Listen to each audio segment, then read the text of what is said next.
As we talk about multiple emotions, it's important to look at three emotions that many people confuse with each other. And these are three emotions in the sadness family: sadness, grief, and depression. And for many of us, we're feeling all three at the same time. And let me share my screen so we can look at what is similar about these three emotions and what is different about them. All right. Sadness helps you let go of things that aren't working anyway, and you have a choice with sadness, right? Sadness comes to help you let go. Grief, however, comes forward when you didn't have a choice. The thing or the person died. And so grief is a more powerful emotion, but they're very connected to each other. Depression, on the other hand, will reduce your energy when something in your life isn't right anyway. And really, you shouldn't be going forward uh, considering what's going on. So all three emotions are connected, but they have very different purpose in your emotional realm and in the maintenance of your life.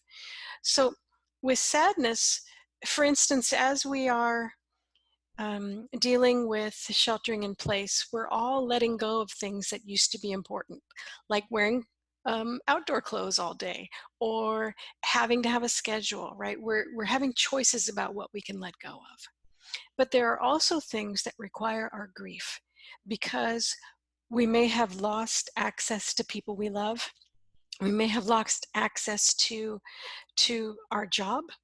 We may be concerned about money, right? There may be a sense of death, that the things, a change that we couldn't control, and that's not the job for sadness, it's the job for grief, right?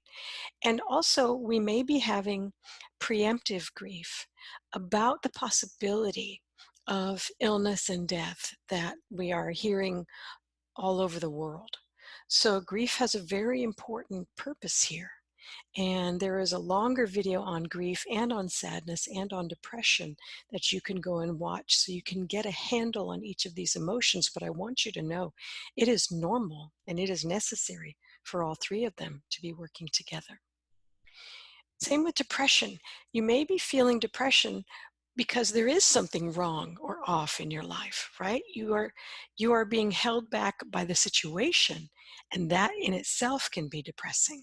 So it's important. I'm going to put a link to the depression post on my site because it has some ideas for how to work with your depression when you're too depressed to work.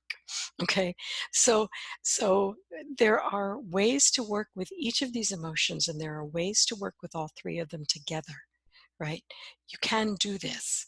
It is important, though, to begin to articulate between your different emotions and know which one is which, so you'll know which questions to ask and which practices to use to help yourself feel more comfortable, to help yourself work with the genius that these emotions bring to you. Thank you.